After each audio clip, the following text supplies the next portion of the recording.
Este día nos toca estudiar ya casi uno de los últimos capítulos de la carta. Estamos en el capítulo 14 y el apóstol Pablo en este capítulo nos hace un recordatorio que nos hizo al principio en el capítulo 1. Él ya nos habló de que la salvación no es por esfuerzo propio, sino por la fe puesta y depositada en nuestro Señor Jesucristo. Es así como somos justificados por fe, no por el cumplimiento estéril de la ley, porque las vanas obras son eso, vanas, y que es a través de la fe, y no cualquier fe, sino una fe depositada y puesta en nuestro Señor Jesucristo, en la persona que Él es. Así que el apóstol Pablo ahora nos recuerda en este capítulo 14 de que realmente hay una disputa entre judíos y gentiles, y esa disputa tiene una raíz cultural que es en base a lo que el judío había sido enseñado a través de la ley.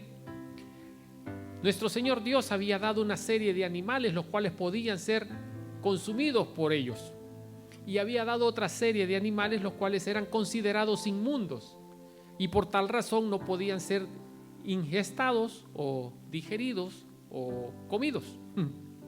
Entonces hubo un momento, y lo hablábamos en los estudios de los primeros capítulos, de que el emperador Claudio, por esas ideas que los judíos tenían de emancipación, de libertad del yugo del imperio romano, habían sido expulsados durante 5 años. ¿Se recuerdan eso? Que sí lo estudiamos. Luego, pasados esos 5 años, porque era un decreto transitorio. ¿Qué quiere decir transitorio? Tenía un periodo de vigencia limitado, eran 5 años de vigencia. Pasados esos 5 años, se levanta el edicto pronunciado por el emperador y les es abierta las puertas de la ciudad a todo judío. No independientemente si era creyente cristiano o si era judío ortodoxo o judío de cualquiera de las corrientes internas. Entonces se presenta un problema interno en la iglesia. Yo estuve tentado a ponerle a este sermón asuntos internos. ¿Sabe por qué? Porque la policía aquí en Estados Unidos tiene un departamento que cuando hay problemas internos entre los policías es llevado a ese departamento y ellos juzgan y ellos emiten y se llama asuntos internos, hasta donde yo tengo entendido, perdóneme si me equivoco. Entonces, pero leyendo el capítulo llegué al verso 4 y ahí dice: ¿quién eres tú para juzgar a tu hermano? ¿O quién te da esa potestad para poder emitir un juicio en contra de tu hermano? Y me llamó la atención porque siempre he tratado de que los nombres del sermón o de la predicación tengan el fundamento bíblico. Así que esta tarde quiero invitarle a que se ponga sobre sus pies y podamos estudiar el mensaje de esta tarde, la palabra del Señor en el capítulo 14, verso 4. ¿Quién eres tú para juzgar a otro? ¿Quién eres tú para juzgar a otro? Y como de costumbre, solo es un versículo, le vamos a pedir a nuestra hermana, aunque ya mejoré mucho la visión, le vamos a pedir a nuestra hermana Irma que nos lleve en la lectura del texto bíblico para esta tarde.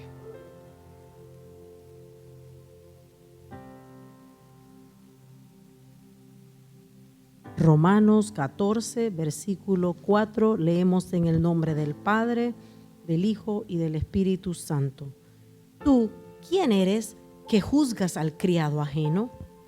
Para su propio Señor está en pie o cae, pero estará firme, porque poderoso es el Señor para hacerle estar firme. Amén. Inclinamos nuestro rostro y oramos. Amadísimo y buen Señor, a esta hora, Padre, venimos y suplicamos a ti para que prepares nuestro corazón para recibir la semilla de tu palabra. Señor, queremos ponerla por obra. Queremos renunciar, Señor, a ser espectadores. Queremos ser, Señor, hacedores de tu palabra.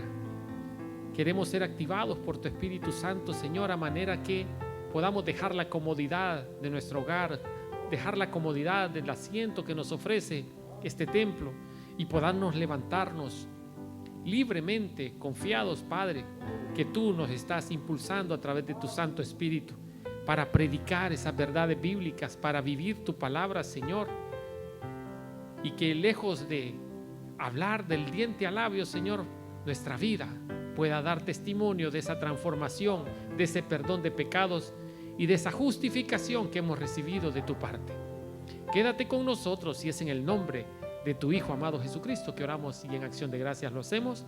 Amén y amén. Puede tomar asiento. Decíamos de que aquí había una parte cultural.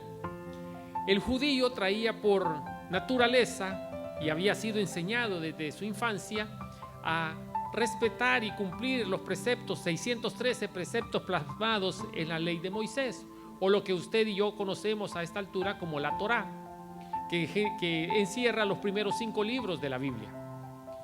Entonces, para el judío, el cumplimiento de esta ley era fundamental para poder estar en una comunión directa con Dios. Y así había enseñado, así había sido enseñado, así había crecido y así lo ponía por obra. Cuando el judío regresa, que estaba radicado en Roma y son expulsados o expatriados a su tierra natal, Israel, cuando regresan, la iglesia local allá en Roma, constituida en ese momento solo por gentiles, los gentiles habían adoptado costumbres paganas. Acuérdense que eso lo habíamos nosotros estudiado, que por eso es el motivo de que Pablo emite esta carta y la dirige hacia ellos.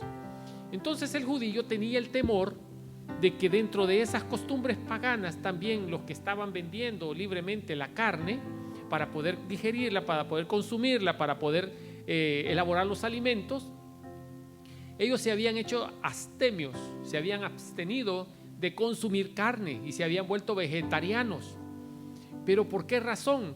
Porque ellos no sabían la procedencia de la carne, y esa carne podía tener varios, pero yo voy a citar esta tarde dos posibles procedencias. Una, no se había sacrificado el animal para o de la forma que Dios había dictado a través de la ley. ¿Y qué es esa forma? Bueno, fíjese, le explico. Cada animal que era sacrificado para consumo o para sacrificio, tenía primeramente la persona encargada de ofrecer el sacrificio o de quitarle la vida, orar. Y usted conoce aquí tiendas que se llama de comida kosher. Eso significa que el animal sacrificado, la comida o la carne del animal muerto vendida en esa tienda ha sido a través de ese sistema kosher, que no es otra cosa más que la oración antes de quitarle la vida. Y la sangre, el animal no podía quedar con sangre porque la sangre es la vida. Entonces el animal es degollado y la sangre puesta aparte hasta que el animal saca la última gota de sangre, entonces procede al destazo de su cuerpo. Entonces, como los judíos han sido bien celosos con los preceptos establecidos en la ley, cuando ellos regresan a Roma, ellos no sabían, recuerde, esta es una de las posibles razones por las que ellos no consumían la carne en este momento de la historia. Entonces, ellos no sabían la procedencia de la carne, si realmente esa carne había sido sacrificado el animal a través de esta costumbre. Para el judío, elemental. Y la otra posibilidad es de que ellos sabían de que ya los gentiles habían adoptado costumbres paganas y podían ellos estar consumiendo para sí carne de animales no permitidos por Dios, y que estos animales no solamente no habían recibido la muerte de la forma que Dios manda, sino que habían sido ofrecidos en sacrificio a dioses paganos, a demonios. ¿Sí me doy a entender? Ese temor del judío había llegado o había crecido tanto de que había, perdóneme, me he cuidado tanto la garganta durante toda la semana para que no me pasara lo del domingo pasado, pero bueno. Entonces había subido tanto este problema hasta cierto punto cultural, pero que tenía sus bases en la ley de los judíos. Entonces el apóstol Pablo en este capítulo hace como un paréntesis a lo que él ha venido tratándonos de forma doctrinal, y no es que esto no sea doctrina, pero para el momento cultural que se está viviendo, el momento de crecimiento, cuando ya prácticamente Pablo y el apóstol Pedro habían sido como revelados por el Espíritu Santo la voluntad de Dios, que ya no había gentil ni judío, sino que habían sido constituidos un solo pueblo. Y el apóstol Pedro tiene una visión cuando iba a visitar la casa de Cornelio, si no me equivoco. Entonces en esa visión, antes que llegaran a traerlo, Dios le dice: come. Y baja una sábana blanca con un montón de animales impuros, los cuales estaban descritos en la ley, que no podían ser consumidos. Y el apóstol Pedro, su exclamación o su respuesta en ese momento dice: ¿cómo, Señor, he de comer de eso si yo nunca he comido algo impuro? Y Dios le contesta: no llames impuro lo que ya fue santificado. A través de esa visión que tuvo el apóstol Pedro, comprendió en ese momento que el trabajo apostólico que ya estaba realizando el apóstol Pablo era la incorporación del judío y el gentil para constituir un nuevo pueblo, previamente exclusivo solo para el judío. ¿Se acuerda que hablamos eso? En cuanto a la salvación. Sí, los veo muy apagaditos hoy. ¿Sí entendemos esa parte? Entonces el apóstol Pablo está retomando esa preocupación del judío y le está diciendo: miren, que no sea la comida el punto de enemistad o de intrigas o de pleitos entre ustedes. El que tiene deseos de comer y para él se siente en libertad de hacerlo y sabe que no está ofendiendo a Dios, que lo haga. Y el que se está absteniendo de comer carne, que se abstenga y que no tenga en menos al otro. Entonces él divide estas dos partes, al judío y al gentil, los divide en dos. Dice: el fuerte no critique al débil, haciendo ver que el fuerte era el gentil porque estaba comiendo de todo, y el débil era el judío porque él se estaba absteniendo de comer carne. Pero Pablo, siendo judío, se incorporaba en este grupo de los gentiles, o sea, de los fuertes. ¿Sí me doy a entender? Entonces, en el capítulo 14, verso 1, dice: acepten a los creyentes que son débiles, o sea, refiriéndose a los gentiles, a los judíos, perdón. Acepten a los creyentes que son débiles en la fe y no discutan acerca de lo que ellos consideran bueno o malo, refiriéndose al alimento, específicamente a la carne. Ese no debería ser punto de discusión entre hermanos que constituyen un solo pueblo, que ahora sabemos que se llama iglesia. ¿Sí, amén? ¿O no amén? Por ejemplo, un creyente piensa que está bien comer de todo, pero otro creyente con una conciencia sensible solo come verduras. Eso es lo que está diciendo. Estoy leyendo la Nueva Traducción Viviente, difiere un poquito a la que usted tiene ahí en sus manos, Reina Valera 1960. Y usted sabe que para cuestiones de entendimiento y de enseñanza siempre nos reforzamos en la Nueva Traducción Viviente. ¿Sí, amén? Entonces, ya no es cuestión de que el problema, unos son vegetarianos y los otros son carnales o carnívoros. ¿Sí me doy a entender? Entonces, Pablo les está diciendo: ese no debe ser un punto de discusión entre ustedes. Respétense mutuamente y respeten lo que el otro hace, porque sus razones tiene para hacerlo, desde ambos lados, ambos sentidos, tanto el que consume carne como el que no consume carne.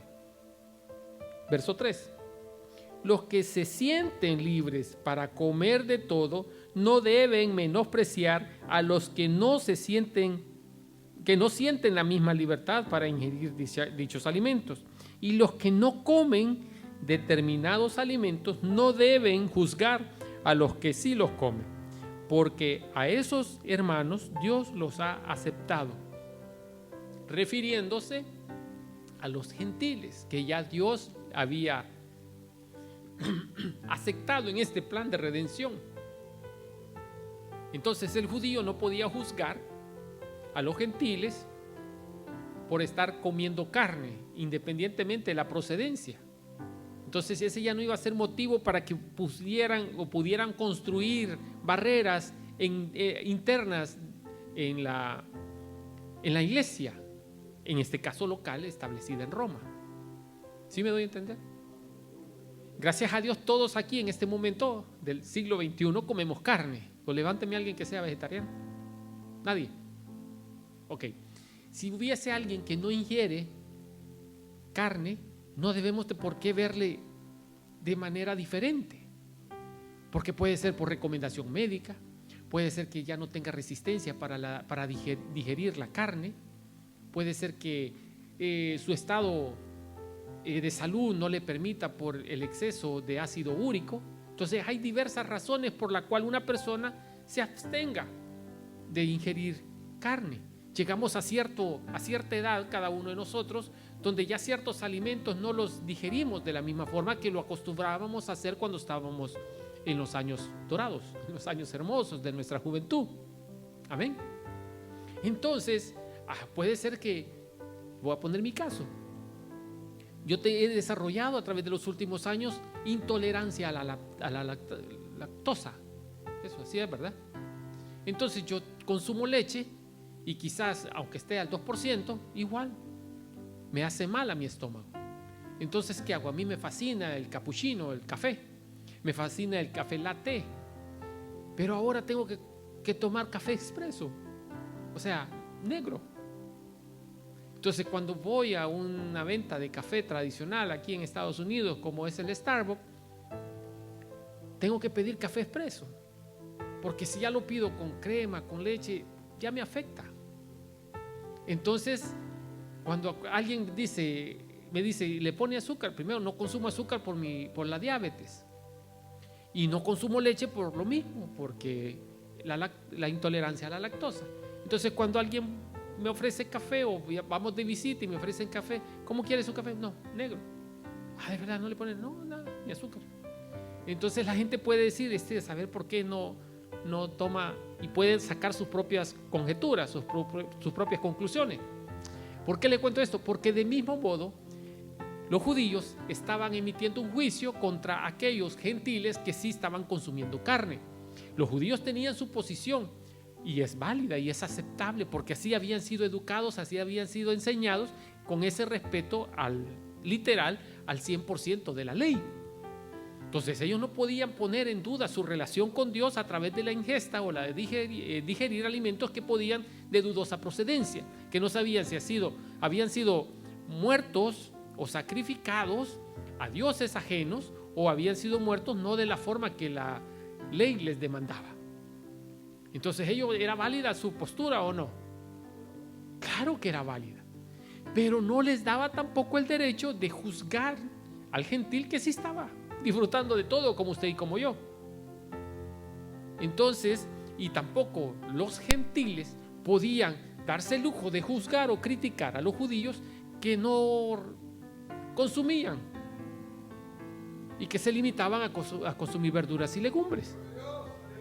Entonces el apóstol Pablo dice, mire, que eso no sea un punto de discusión entre ustedes, porque Dios ya los aceptó tanto a unos como a otros y los ha constituido ahora en este nuevo pueblo llamado iglesia, el cual fue comprado a precio de sangre de nuestro Señor Jesucristo. Verso 4. Porque ¿quién eres tú para juzgar a los siervos o a los sirvientes de otro? Su amo dirá, si quedan en pie o caen, él va a decidir. ¿Y quién es nuestro amo? Pregunto. Nuestro amo es el Señor Jesucristo y no a Él hemos entregado nuestra voluntad, pues. Entonces, ¿quién se constituye? Nuestro Señor, nuestro amo, nuestro Señor Jesús. Entonces Pablo le está diciendo, ¿quiénes somos nosotros para que juzguemos a los que comen carne o quiénes somos nosotros que juzguemos a los que comen legumbres y se limitan a no comer carne? Su amo dirá si quedan en pie o caen. Y con ayuda del Señor quedarán en pie y recibirán la aprobación de Él, ya sea que consuman o no consuman carne, ya sea que consuman o no consuman legumbres. Es la decisión del Señor, porque Él conoce nuestros corazones. Si usted toma un alimento, en este caso de la historia, en este caso del típico cultural y contextual del apóstol Pablo allá en la iglesia de Roma, podemos sacar una aplicación práctica a nuestro diario vivir, por supuesto. Tal vez no en el área de la comida, porque hoy, gracias a Dios, consumimos de todo y comemos de todo. Pero ¿qué tal de ciertas acciones o ciertas actitudes que nosotros tomamos ante la vida? ¿Qué tal cuando alguien comete un pecado y nos volvemos jueces y emitimos un juicio? Y en el peor de los casos, condenatorio, cuando ese es un atributo exclusivo de Dios, el cual Dios no nos ha puesto a nadie, ni a usted ni a mí mucho menos, a juzgar al prójimo. O sea, usted no sabe la relación que la persona o el hermano puede tener con Dios. Y me encanta un dicho bíblico, por supuesto, donde el arcángel Miguel, fue verdad, que llegó tarde a donde Daniel, porque estaba peleando contra Satanás, Gabriel, y dice que Dios te reprenda. O sea, el ángel mismo no se da el lujo de maldecirlo o emitir un juicio contra él, se lo deja a la voluntad de Dios, que Dios te reprenda. Entonces es una cosa que nosotros debemos de imitar. ¿Quiénes somos nosotros para juzgar a alguien porque hace o deja de hacer algo? Absolutamente. ¿Sabe cuál es nuestra postura? Como la del arcángel. Que Dios, dejárselo a Dios y orar. ¿Quiere decir, pastor, que no podemos decir que alguien pecó? No podemos señalar el pecado. El señalamiento con intención de emitir juicio. Porque el deber del predicador y el deber de nosotros como creyentes es señalarnos si estamos cometiendo un error, pero no con la intención de denigrar a la persona, no con la intención de destruirla, sino con la intención de que el Espíritu Santo pueda ejercer una restauración divina en él. Entonces yo no puedo pararme en este púlpito y señalar la vida de cada uno de ustedes, primero porque no es ese mi papel, no es ese mi rol, no es ese mi privilegio.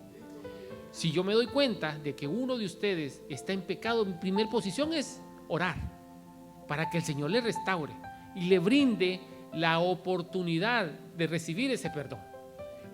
Pero debe de haber un requisito indispensable para el perdón: el arrepentimiento genuino. Voy a tomarme de ejemplo yo, y perdónenme el ejemplo burdo.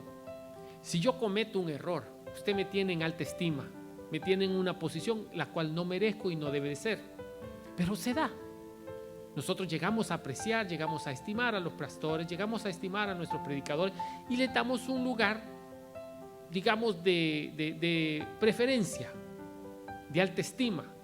Pero un predicador es igual que usted. Somos igual de carne y hueso y tenemos nuestras propias debilidades. Pero es normal que nosotros finquemos nuestra mirada en el líder que preside la organización, en el líder que nos predica, en el líder que nos está enseñando. Cuando uno comete un error, la tendencia de la oveja, en este caso de los creyentes que conforman la congregación, en algunos casos se van a sentir defraudados, porque se les cayó la imagen o se vino del pedestal donde nosotros mismos habíamos puesto a nuestro líder. Amén. Pero en otro de los casos le vamos a entender, porque quizás nosotros hacemos cosas peores y vamos a identificarnos y vamos a decir: no, hombre, pues es hombre o es mujer, independientemente, pero no está, ¿cómo le llamo?, exento a cometer un error. No es que esté matando mi chucho a tiempo, lo aclaro, estoy poniendo el ejemplo porque eso es lo que el apóstol Pablo está hablando en esta carta y en este capítulo. Entonces, pero cuando hay un pecado reincidente, ¿qué quiere decir? Es continuo. Hay un pecado que se vuelve repetitivo en el pecador. Entonces, ¿cuál es la labor o cuál es el deber del encargado de la obra o el líder o el pastor? Llamar a esa persona, hacerle ver en privado, porque no se trata de humillar a nadie, no se trata de, yo soy mejor que él porque yo no hago ese pecado, pero hace otros peores que los tiene escondidos y Dios lo sabe, y si lo sabe Dios, lo que lo sepa el mundo. Mentira. Entonces, ¿cuál es el deber primero? La palabra de Dios, el apóstol Pablo nos da una serie de procedimientos, llamarlo a consideración de ese error o ese pecado que está cometiendo. No tuvo con eso y siguió de reincidente, entonces se llama al consejo de ancianos o aquellos líderes que se supone que están más maduros en la fe, y se le hace una reconvención, o sea, se le exhorta a que deje esa forma o ese pecado o ese error que está cometiendo. Si no tiene con eso, se le dice de que este es el procedimiento que el apóstol da, no es invento mío, es la parte bíblica. Esto está en la Biblia, y si está en la Biblia es la voluntad de Dios que así sea. Amén. Entonces, si una persona reincide en eso, se llama a la congregación y se les dice: miren, el hermano se va a sentar, sin entrar en detalles, porque si en el caso fuese yo como predicador o como pastor, se va a sentar porque necesita meditar en cómo está llevando su vida, sin entrar en detalles, porque contamos el pecado, contamos el error y ya lo sabe todo el mundo. Y no se trata de hacer leña del árbol caído, sino que Dios restaure esa vida. ¿Sí me estoy dando a entender? Eso aplicando lo que el apóstol está diciendo en este capítulo 14 a nuestro diario vivir, porque usted y yo no tenemos problemas de alimento, comemos de todo, no estamos bajo esa ley, porque ya todo ha sido permitido por Dios. ¿Sí me doy a entender? Verso 5: del mismo modo, algunos piensan que un día es más sagrado que otro, mientras otros creen que todos los días son iguales. Cada uno debería estar plenamente convencido de que el día que elija es aceptable. ¿A qué se refiere esta parte? Porque no solo era el problema de consumir alimentos, no solo era el problema de comer carne, sino que también se iban a otro punto, que eran las festividades establecidas en la ley, o los días que se debían guardar, los días del Señor. Y no solamente era el día sábado, culturalmente hablando, que era el establecido por ellos, y el día de la semana comenzaba del domingo en adelante. Dado el cambio que sufrió el calendario por la influencia de Roma, es que tenemos este calendario en el cual nosotros nos regimos, que se llama calendario, ¿cómo se llama el calendario que nosotros tenemos? Gregoriano. Gracias, hermano. Sí, calendario gregoriano, que fue por la influencia y los estudios de ese papa llamado Gregorio, que influyó para que adoptáramos este sistema de calendario ahora conocido por todos. Amén. Dicho sea de paso, establecido por el papa Gregorio.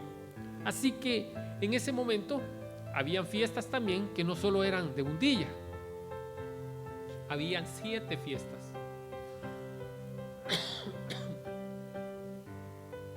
Y esas 7 fiestas eran de 7 días cada una. Tenemos la fiesta de los tabernáculos, tenemos la fiesta de Pentecostés, tenemos la fiesta de la Pascua. Y cada una de estas fiestas el judío se regía a celebrarla tal y como decía la palabra, tal y como decía la Torá. Entonces, pero en Roma, en Jerusalén o en Israel, era fácil celebrarlo.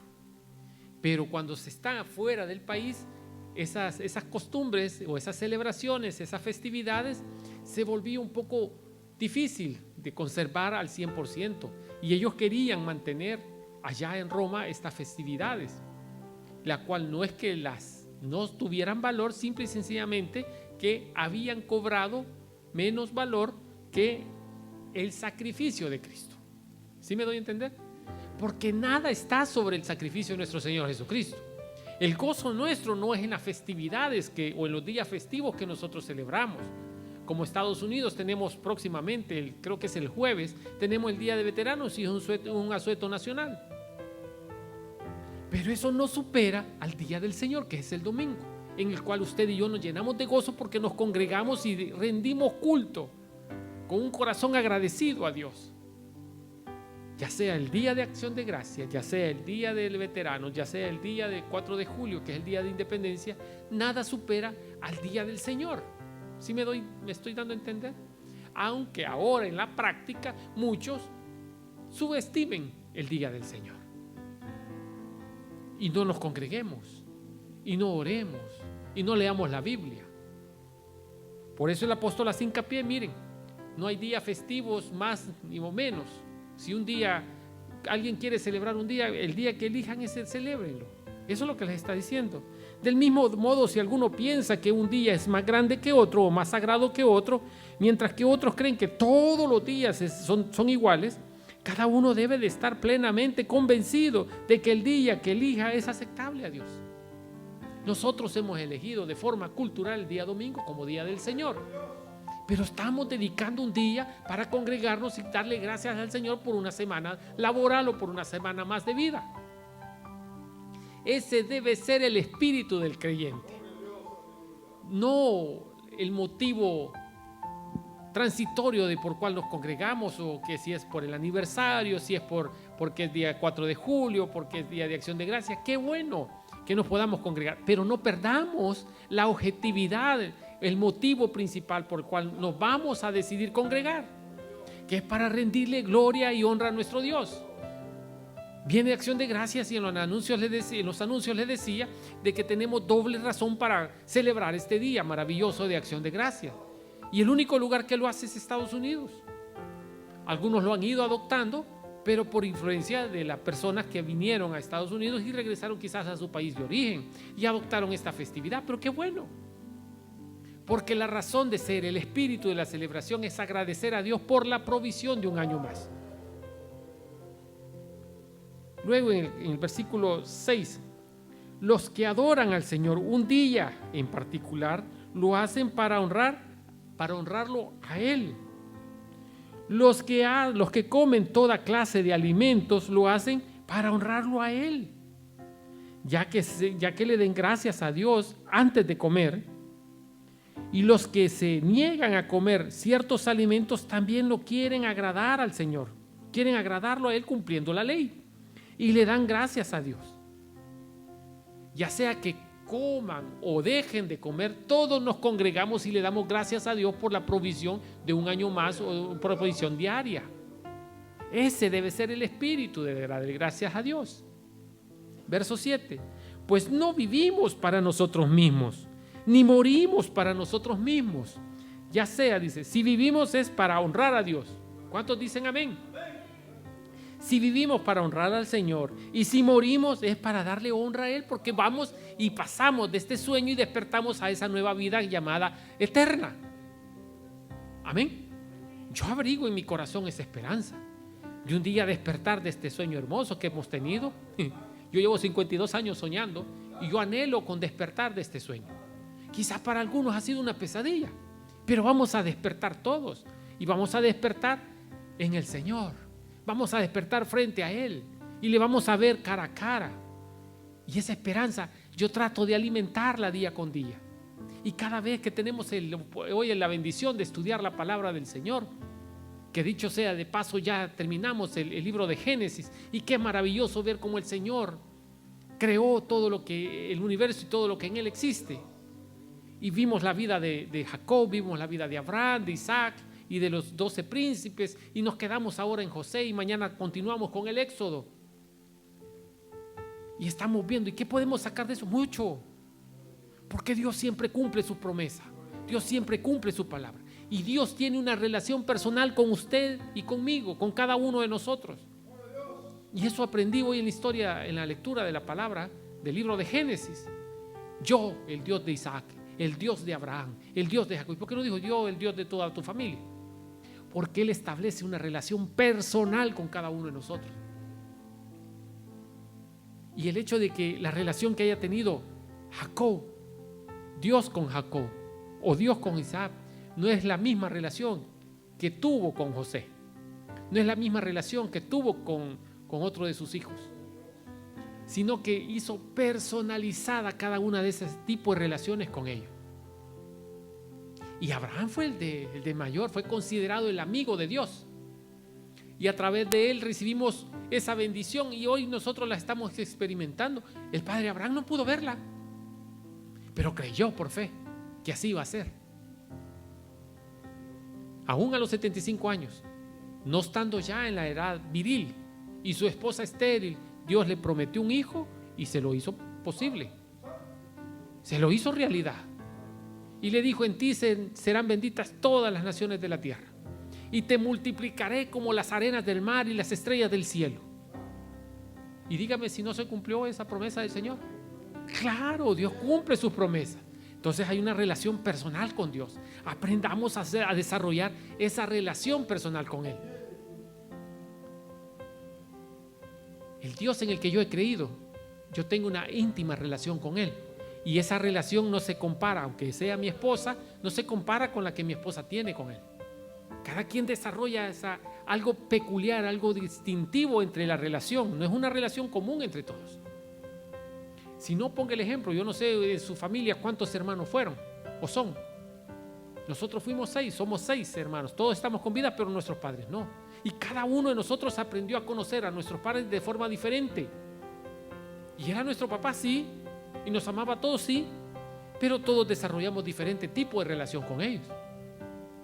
Les amamos de diferente forma, les mostramos nuestro amor de diferente forma, y esa es la relación personalizada que nosotros debemos desarrollar con Dios. Él nos ama a todos por igual, pero hay algo en especial que Dios desarrolla en nuestra íntima comunión con Él. Y usted puede ver: es que fulano lo bendice el Señor. A usted también, pero es que usted no aprecia las bendiciones que Dios le está dando, porque usted está fincando sus ojos en las bendiciones de otro y no en las que usted tiene. Y por eso no aprovecha y no es feliz. Y por eso vive una vida amargada. Ha tenido privilegios quizás en la organización, en esta iglesia o en otra, pero usted siempre estuvo viendo lo que otro hacía y no vio lo que Dios estaba depositando en sus manos. Y perdió por un plato de lentejas, perdió la bendición que Dios le había dado. Y nos pasa en todas las áreas. Nos pasa en todas las áreas.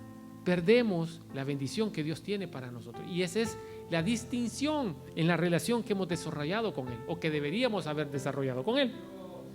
Vamos al verso 7. Pues no vivimos para nosotros mismos, ni morimos para nosotros mismos. Verso 8. Si vivimos es para honrar al Señor, y si morimos es para honrar al Señor.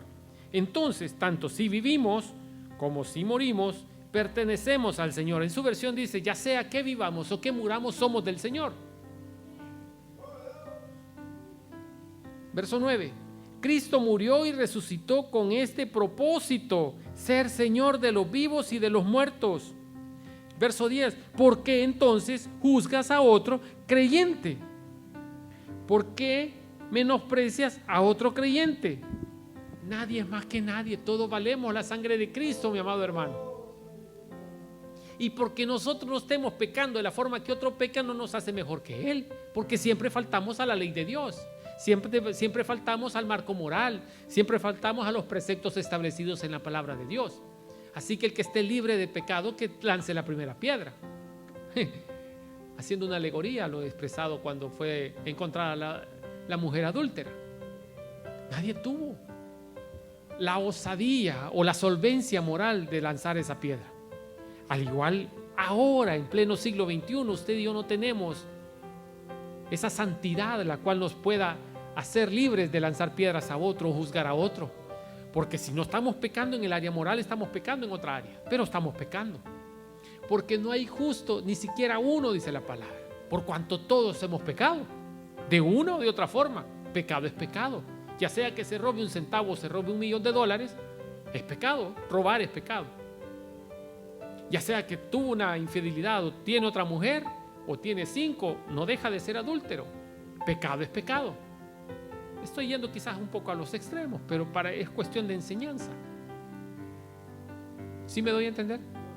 Entonces, mis amados hermanos, el apóstol Pablo está diciendo: hey, por favor, no pierdan el tiempo en trivialidades. No pierdan el tiempo señalando a otro qué debe, qué no debe hacer, por qué lo hace o por qué no lo hace, o por qué deja de hacerlo. Oren entre ustedes para que el amor de Dios, ustedes puedan permanecer en unidad a través del amor de Cristo. Hermano, Anoche visitaba a uno de nuestros pastores amigos y estamos hablando algo acerca de la manifestación del Espíritu Santo. Y es que en nuestros púlpitos se ha dejado de hablar de la tercera persona de la Trinidad, que es el Espíritu Santo. Y hay manifestaciones evidentes del Espíritu Santo en nosotros. Y no me estoy refiriendo a lo que a usted, quizás otros predicadores, le han enseñado de forma errónea. Tener la llenura del Espíritu Santo no significa hablar en lenguas, decir jerigonzas, saltar, gritar, no. Esas son manifestaciones de charlatanería. Los frutos del Espíritu es aquellos que nosotros reaccionamos ante las pruebas. ¿Cómo permanecemos? Cuando tenemos la oportunidad de criticar a otros, nosotros nos abstenemos. Esa es la manifestación del Espíritu en nosotros. Si ya no hablamos golpeado a los demás, si tratamos con amabilidad y ternura a los demás, ese es el amor de Dios a través del Santo Espíritu que mora en nosotros, manifestado en el trato a los demás. Entonces podemos decir, si usted está viviendo una vida acorde a las manifestaciones del fruto del Espíritu, podemos decir que nosotros llevamos una vida conforme a la voluntad de Dios. Pero si nosotros reaccionamos de forma negativa ante la crítica, reaccionamos de forma negativa ante el señalamiento, entonces en nosotros no mora el Espíritu. Voy a pagar ojo con ojo, ojo por ojo, diente por diente, ¿no es como que dice el dicho? Se me vino también la otra alabanza. Beso con beso yo pago, pero no se trata de eso. Se trata de que nosotros podamos vivir la palabra de Dios, que podamos realmente reflejar al mundo el amor de Cristo, el amor y la misericordia de Dios y su gracia redentora. Pero si cuando venimos aquí ponemos un rostro de piedad, venimos bien bonitos, bien elegantes, pero cuando llegamos a nuestra casa, a nuestro apartamento, maltratamos a la esposa, maltratamos a los hijos, insultamos al vecino, ¿cree usted que el mundo se va a interesar? Ese es creyente y viene de la iglesia. Y mira, venía bien elegante, hasta de corbata y de saco. ¿Cree que se van a interesar por el evangelio del Señor? ¿Por esas buenas nuevas de salvación? No, mi hermano. De ninguna manera, como dijo el apóstol Pablo. ¿Qué tenemos que hacer? Hacer evidente las manifestaciones del Espíritu Santo en nosotros, para que a través de nuestro testimonio podamos reflejar al mundo el amor de Dios y podamos ser luz en medio de las tinieblas. Si el Espíritu no está en nosotros, no van a haber esas manifestaciones públicas o evidentes del Espíritu Santo. Usted puede decir, yo tengo el Espíritu Santo porque yo hice la oración por fe, qué bueno, pero ¿está dando manifestaciones públicas o evidentes de ese Espíritu Santo que mora en usted? Le dejo la pregunta. Y es lo que el apóstol Pablo está diciendo. Ustedes pueden decirle que eso es pecado, que esta carne no la como, que esto viene de allá o esto es de dudosa procedencia. Y está bien porque están cumpliendo la ley, pero no es ese el punto. No es mayor la ingesta o la abstinencia, no es mayor que el sacrificio de Cristo en la cruz del Calvario. Eso es lo que tiene que predominar, eso es lo que tiene que tomar sumo valor en nuestras vidas, el sacrificio de Cristo. Y vamos en el verso 9. Cristo murió y resucitó con este propósito, ser Señor tanto de vivos y de los muertos. ¿Por qué entonces juzgas a otro creyente? ¿Por qué entonces menosprecias a otro creyente? Recuerda que todos estamos delante del tribunal de Dios, todos estaremos delante del tribunal de Dios, pues las Escrituras dicen, tan cierto como que vivo, dice el Señor, toda rodilla se doblará ante mí y toda lengua declarará la lealtad a Dios. Es cierto, en verso 12, es cierto, cada uno de nosotros tendrá que responder por sí mismo ante Dios de cada una de las acciones hechas y sus resultados. Hermano, aquí yo no le puedo echar la culpa a nadie de las decisiones que yo tengo, tuve y mantendré y tendré la libertad de tomar. Y como verdadero varoncito debo de enfrentarla con valentía, las consecuencias de esas decisiones, sea cuales sea. Y no estoy hablando de decisiones que nos equivocamos, que llegué tarde a la reunión. Estoy hablando del pecado mismo. A mí nadie me obliga a pecar. Es una decisión voluntaria, una determinación propia. Y a veces estamos tan románticos con el demonio, con el diablo, y de todo le echamos la culpa al diablo. ¿Y dónde está el libre albedrío? Usted puede ser influenciado, pero jamás obligado ni poseído por Satanás. Usted tiene la libertad de tomar decisiones propias y usted tiene que evaluar las decisiones, las consecuencias de esas decisiones. No me venga después de haber consumado un pecado, de haber consumado un error, a decir, ay, es que no me fijé, como Adán. Ella, la que me diste como pareja, me tuvo la culpa. Y la mujer dijo, no, la culebra me engañó. Porque somos buenos para echarle la culpa a otro. Respondamos con galardía nuestros errores y la consecuencia de ellos. Es cierto, el verso 12, es cierto, cada uno de nosotros tendrá que responder por sí mismo ante Dios. Así que dejemos de juzgar a otros. Por el contrario, pónganse a vivir de tal manera que no causen tropiezo ni caída a otro creyente. Increíble. A veces tomamos decisiones y en esas decisiones no vemos los efectos colaterales. Son los efectos dañinos que le producen a otros. Cuando tomamos la decisión voluntaria de ser infiel a nuestra esposa, no vemos la consecuencia y el daño que le estamos causando al corazón de nuestros hijos.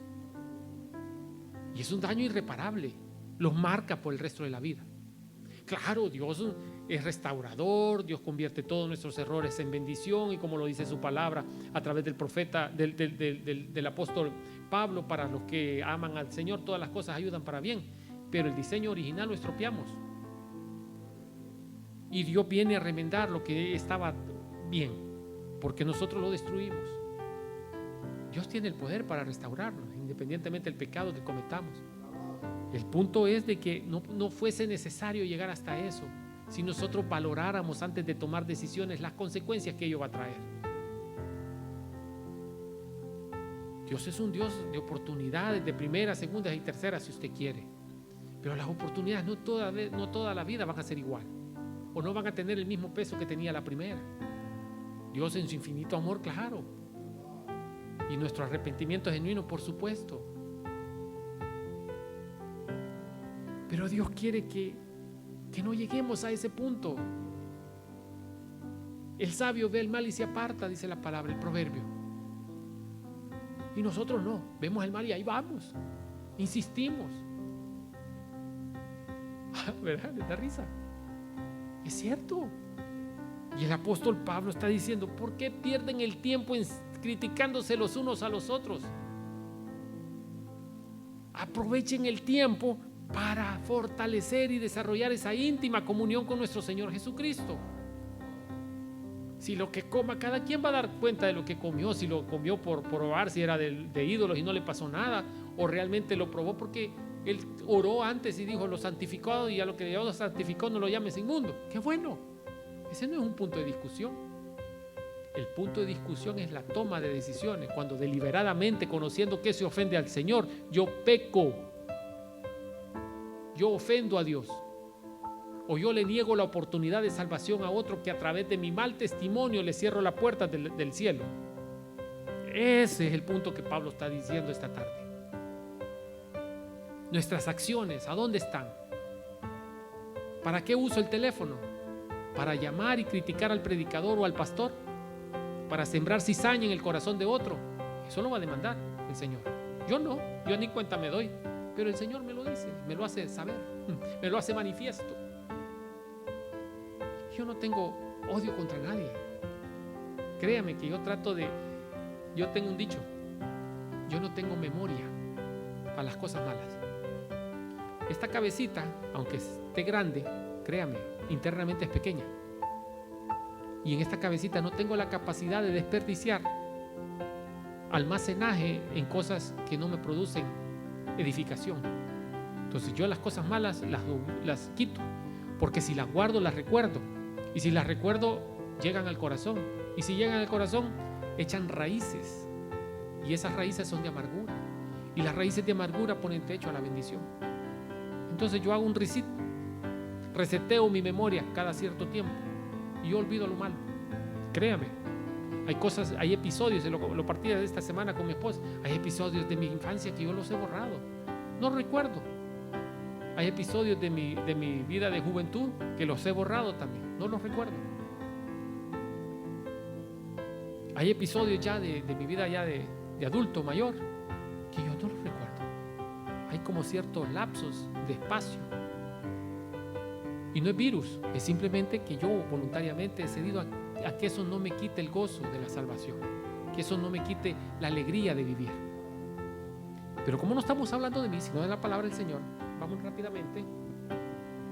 Verso 14. Yo sé y estoy convencido, dice el apóstol, por la autoridad del Señor Jesús, que ningún alimento en sí mismo está mal. Pero si alguien piensa que está mal comerlo, entonces para esa persona está mal que se abstenga de comerlo. Verso 15. Si otro creyente se angustia por lo que tú comes, entonces no actúas con amor si comes ese alimento. No permitas que lo que tú comes destruya a aquel que por quien Cristo murió. Si yo sé que algo de lo que yo hago, quizás no lo estoy haciendo con mala intención, pero algo de lo que yo hago está mal para alguien que me ve o que es mi amigo o que es mi hermano, yo me abstengo de hacer eso porque no quiero ser piedra de tropiezo para él. Amén. Entonces yo me abstengo.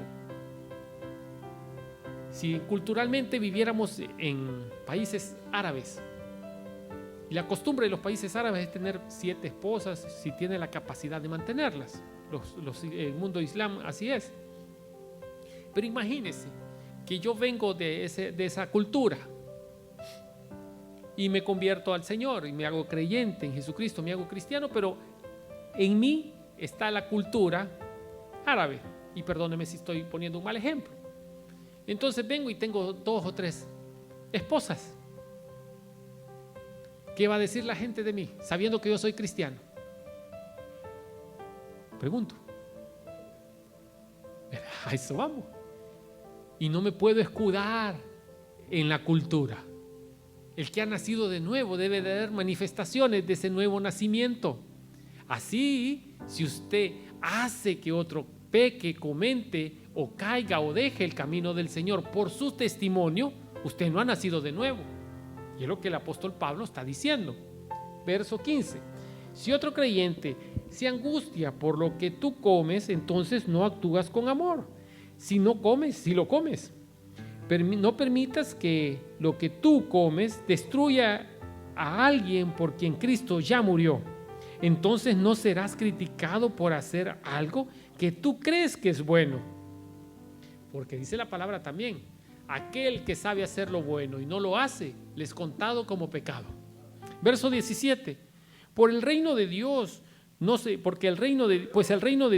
trata de lo que comemos o bebemos, sino de llevar una vida de bondad, paz y alegría en el Espíritu Santo. Ahora sí entiende lo del Espíritu Santo. Eso no es una exclusividad para otra denominación. El Espíritu Santo es para todos, bautistas, creyentes, reformados, lo que sea. La iglesia es una sola y las manifestaciones del Espíritu Santo se dan a todos aquellos que permitimos que esas manifestaciones del Espíritu sean visibles. ¿Qué dice el apóstol Pablo? Bondad, paz y alegría en el Espíritu Santo. Esas 3 deberían de distinguirnos a usted y a mí como creyentes del Señor. Verso 18. Si tú sirves a Cristo con esa actitud, agradas a Dios y también tendrás la aprobación de los demás.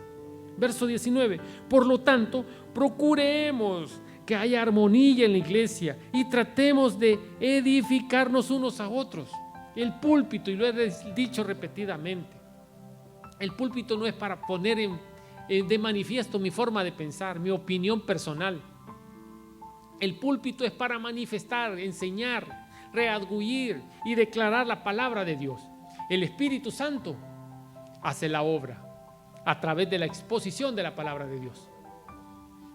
Yo no soy el Espíritu Santo para cambiar la vida a cada uno de ustedes.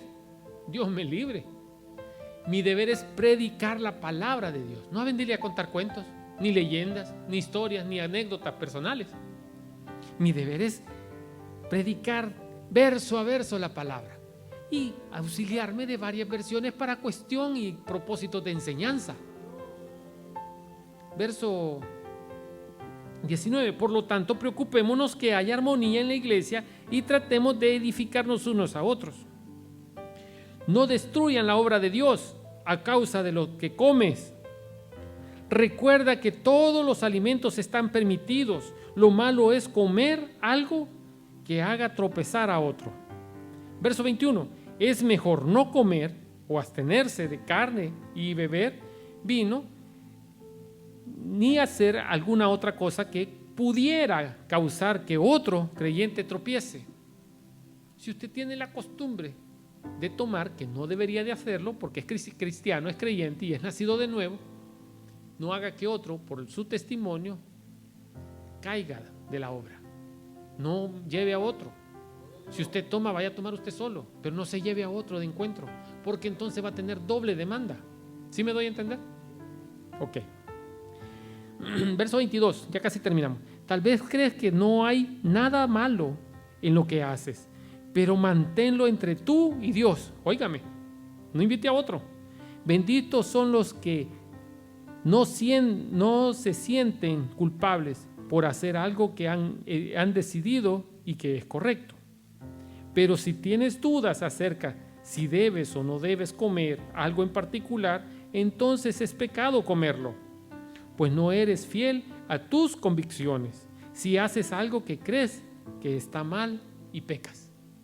Contextualicémoslo para finalizar. Si yo creo que un comentario acerca de un hermano no va a edificar a otro hermano, mejor no lo hago, mejor no lo digo.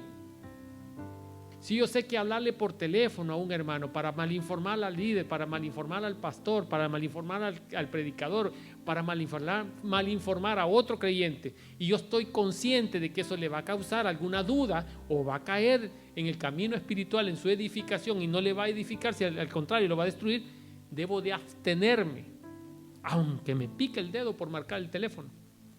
Debo de abstenerme, porque entonces habré alcanzado misericordia, porque no voy a llevar, basta con la cuenta que yo tengo de mis propios delitos y pecados para sumar a otro los de otro. ¿Sí me doy a entender?